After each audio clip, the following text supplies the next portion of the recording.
Hello guys, today we are going to start chapter 5, that is state of matter and pressure.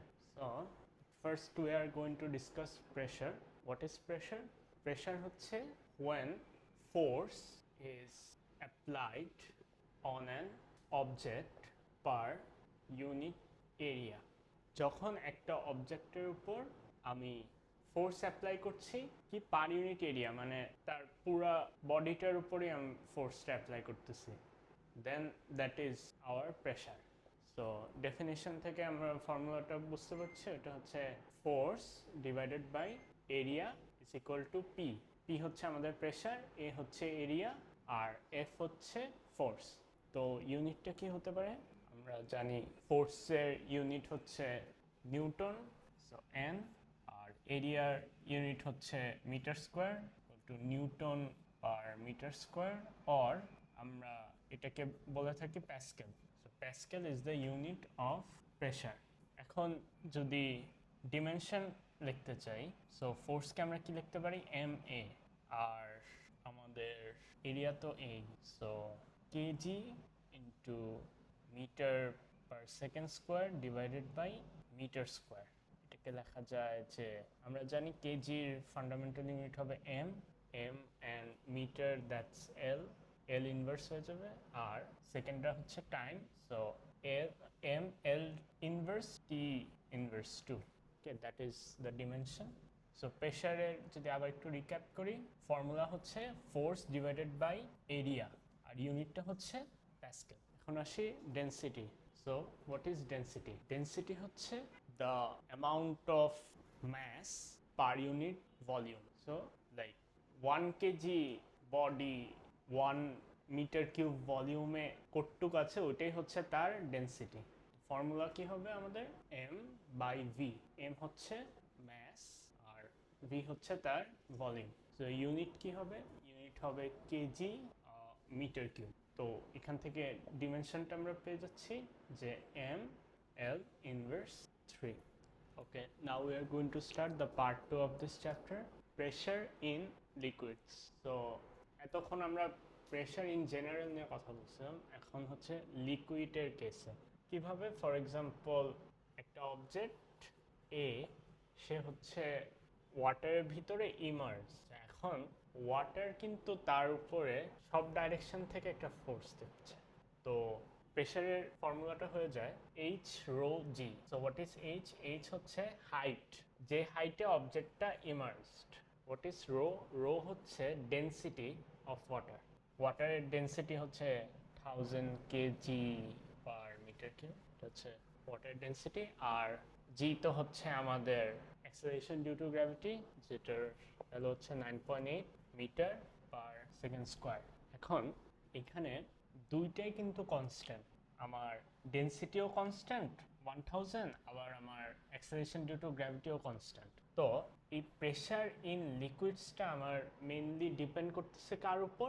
হাইটের উপর, যে অবজেক্টটা কত হাইটে আছে। আমি যত হাইট ইনক্রিজ করব, প্রেশার আমার ততই ইনক্রিজ করবে। সো এখন আসছি আমরা আর্কিমিডিসের principle and buoyancy. What is Archimedes' principle? If a body is immersed in liquid, the weight of the body is reduced by the amount equal to the displaced liquid. এখন Archimedes কি বলতে যাচ্ছে যে একটা অবজেক্টকে যদি আমরা পানিতে ইমার্স করি, দেন ও তো একটা স্পেস অকুপাইড করবে। ও যতটুকু স্পেসটা অকুপাইড করছে সেম পরিমাণ ওয়াটার সে ডিসপ্লেস করবে। ঠিক আছে, এখন যদি ফর এক্সাম্পল এটা হচ্ছে একটা ওয়াটার বিকার যেটা একদম ফুল, এখন এটার মধ্যে আমি যদি একটা অবজেক্ট প্লেস করি, অবজেক্ট এ, তাহলে এই অবজেক্টটা যে এরিয়াটা অকুপাই করছে ওই পরিমাণ পানি বাহিরে পড়বে। দেখা যাবে যদি আমি কালেক্ট করি ওই পানিগুলা, তাহলে ওই পানির ওয়েট আর এই অবজেক্টের ওয়েটটার ইকুয়াল হবে। So that is Archimedes principle. এখন আসি buoyancy. So what is buoyancy? buoyancy হচ্ছে upward force applied by water to the object. মানে তুমি যে একটা ওয়াটারের ভিতর ইমার্জ হতে চাবা, তখন তো তোমার একটা ডাউনওয়ার্ড ফোর্স লাগবে। এখন ওয়াটারও কি করবে? তোমাকে একটা আপওয়ার্ড ফোর্স দেবে। So that is our buoyancy, যে ওয়াটারের যে আপওয়ার্ড ফোর্সটা, দ্যাট ইজ দ্য buoyancy। এখন আসি আমরা ফ্লোটেশন অ্যান্ড ইমার্শন। যদি আমার pressure, for example volume into rho, আমার যে অ্যাপ্লাইড ফোর্সটা পুরোপুরি হবে F equal to AH rho G. So this is our applied force on water. আর ওয়াটারও একটা ফোর্স অ্যাপ্লাই করবে AH রো ডাব্লিউ জি। তো লাইক এটাকে AHটা কি? AH হচ্ছে এরিয়া ইন্টু হাইট। তো এরিয়া ইন্টু হাইটকে আমরা বলতে পারি volume. So that is our volume. So এই ফর্মুলাটাকে লিখতে পারি F is equal to V rho G, আর ওয়াটারটা হবে V W rho W and G. So now আমরা জানি যে দুইটাই ইকুয়াল ফোর্স অ্যাপ্লাই করবে টু ওয়ান অ্যানাদার। তখন কি হবে যে আমরা লিখতে পারবো যে V rho G is equal to V W rho W G. So দুই পাশ থেকে জি অ্যাক্সেলারেশন যেহেতু গ্র্যাভিটি কেটে যায়, তো আমাদের ফাইনালি থাকে V rho is equal to V W rho W. So now একটা অবজেক্ট কখন ফ্লোট করবে? ফ্লোটটা করে mainly because of the buoyancy. So upward ফোর্সটা যদি আমার বেশি আসে, ফোর্সটা যদি বেশি আসে, then the object will float. এখন যদি আমার অবজেক্টের ডাউনওয়ার্ড ফোর্সটা যদি আপওয়ার্ড থেকে বেশি হয়, then the object will immerse. So আমাদের F1 ধরি অবজেক্টের ফোর্স অ্যান্ড FW ধরি ওয়াটার ফোর্স। যদি FW is greater than F1, তখনই আমার অবজেক্টটা ফ্লোট করবে। আর যদি আমার F1 is greater then FW, তখন আমার অবজেক্টটা আর ফ্লোট করবে না, তখন সে সিঙ্ক করবে, sink in water. কেন? কারণ downward ফোর্সটা বেশি। Now we are going to start the part 3 of today's chapter. Now we have the Pascal's law. Pascal's law of pressure. So Pascal's law কি বলছে আমাদের? যে if pressure is applied on liquid or a gas in enclosed container from outside, then this pressure is transmitted equally and acts perpendicularly in surface of the container in contact with the liquid or gas. এখন তার লটা বুঝতে আমরা যদি একটা example নেই, যে for example this is like container 1 C1 ধরি and this is container 2 C2।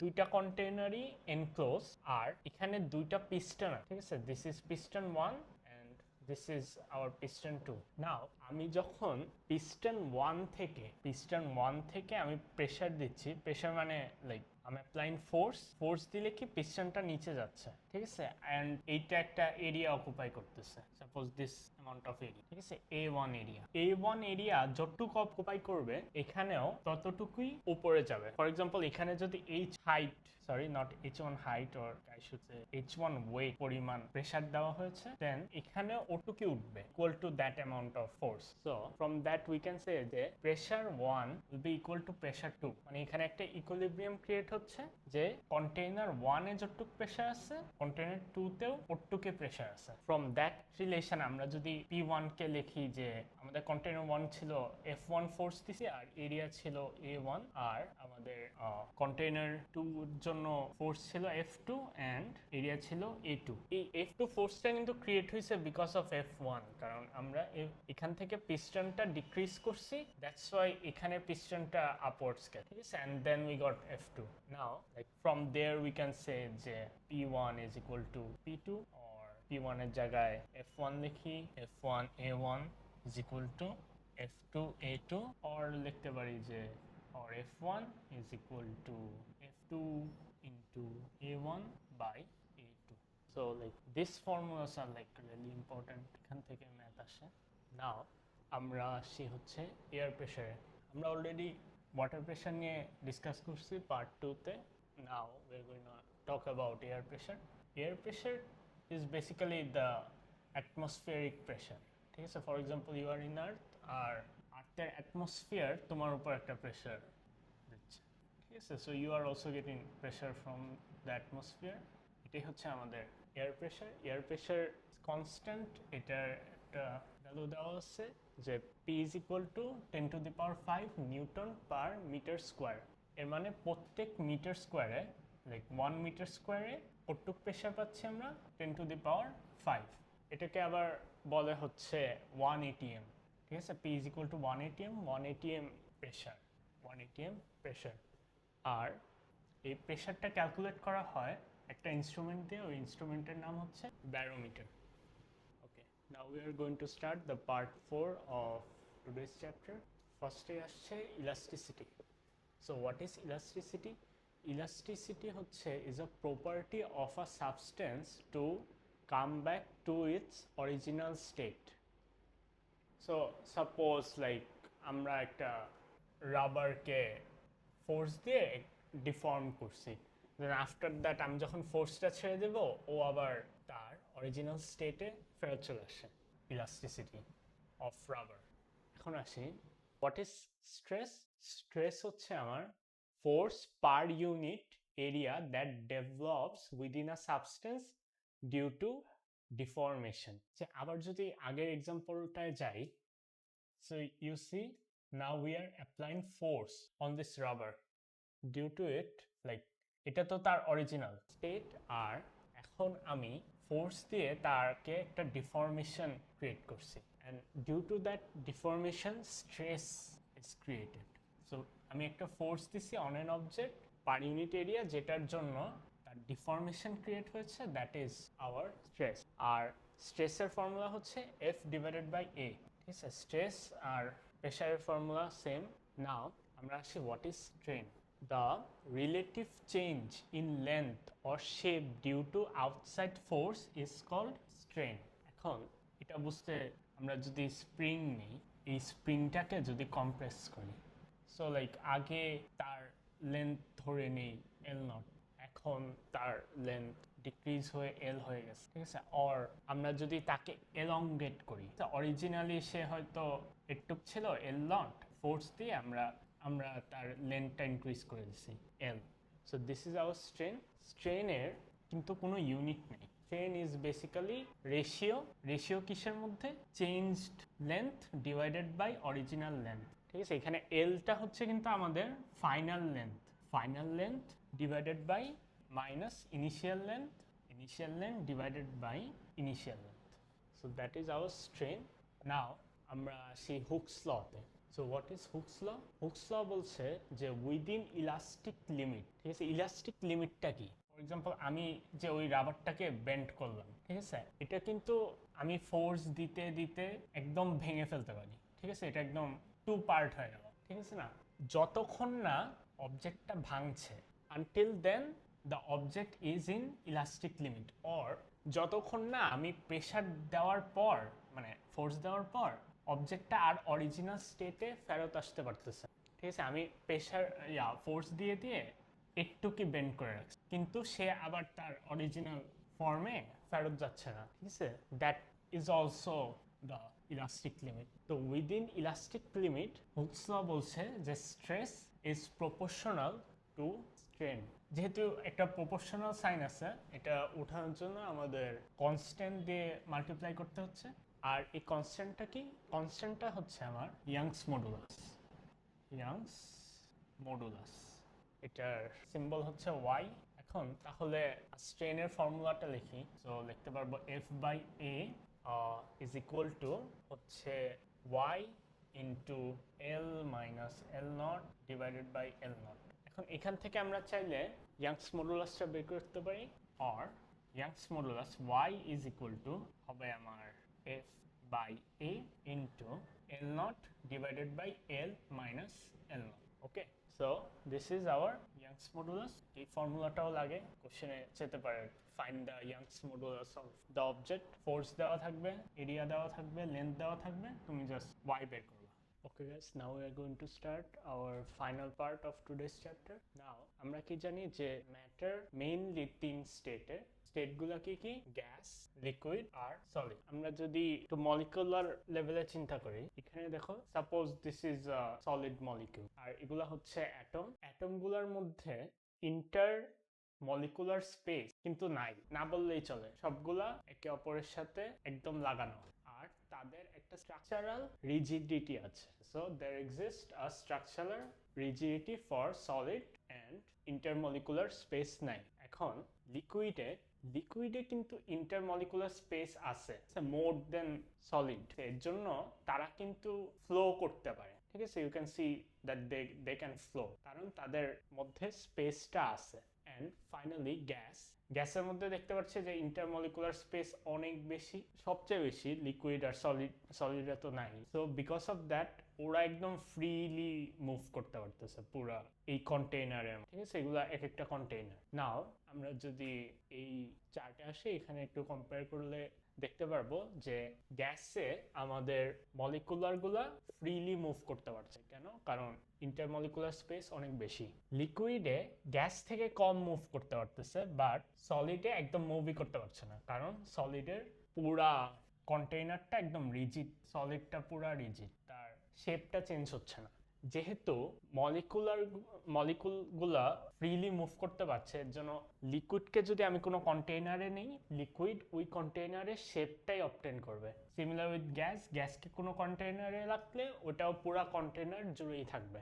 নাও একটু আগে বলেছি গ্যাসে ভ্যাকেন্ট স্পেস আছে, লিকুইডে একদম নাই তা না, বাট কম্পারেটিভলি কম দেন গ্যাস, আর সলিডে কোনো ডিস্টেন্সই নাই between the atoms. Now gas flow করতে পারে, লিকুইডও ফ্লো করতে পারে, বাট সলিড ক্যানট ফ্লো। আবার এখন we can like apply a lot of pressure to গ্যাসকে আমরা অনেক প্রেশারাইজ করতে পারবো, কিন্তু লিকুইডকে অতটা কম্প্রেস করতে পারবো না। লিকুইডকে বেশি কম্প্রেস করা সম্ভব না, আর সলিডকে তো সম্ভবই না, কারণ ওটা অলরেডি কোনো স্পেস তাদের মধ্যে, যেখানে লিকুইডের স্পেস আছে আর গ্যাসের স্পেস আছে। দ্যাটস ওয়াই মানে সবচেয়ে বেশি কম্প্রেসিবিলিটি গ্যাসের, লিকুইডের অনেক কম, আর সলিডের কোনো কম্প্রেসিবিলিটি নাই। আমরা আসি হচ্ছে molecular kinetic theory of matter. Molecular kinetic theory of matter এটা মেইনলি কাজ করে হচ্ছে ফর গ্যাস, কারণ গ্যাসের ইন্টারমলিকুলার স্পেস আবার বলছে অনেক বেশি, তো তাদের যেহেতু ফ্রি স্পেস আছে, they are like always constantly in motion. এখন এটাকে যদি আমি একটা কন্টেনার কনসিডার করি, নাও এই গ্যাসগুলা ফ্লো করতেছে অ্যান্ড তারা কন্টেনারের ওয়ালের সাথে কলিউশন করতেছে, ঠিক আছে? যখন কলিউশন করছে তখন তারা আবার দে আর গেইনিং ভেলোসিটি আর দে আর এগেন মুভিং, ঠিক আছে? They are always in motion. Now একে অপরের সাথেও বাড়ি খাচ্ছে, for example this atom with this atom, আর দেয়ালের সাথেও তো খাচ্ছে। So this kind of motion they are creating pressure and they are generating heat as well, ঠিক আছে? সো কাইনেটিক থিওরি এটাই বলে যে গ্যাসিয়াস মলিকুলগুলা অলওয়েজ ইন মোশন, আর এই কারণে দে are generating heat, and that's why it also create kinetic energy between, যেটা সলিডে পাবো না, লিকুইডেও পাবো না, but we are getting it in gas. Now আমাদের last topic, that is plasma. Plasma কি? প্লাজমাকে বলা হয় ইটস দ্য ফোর্থ স্টেট।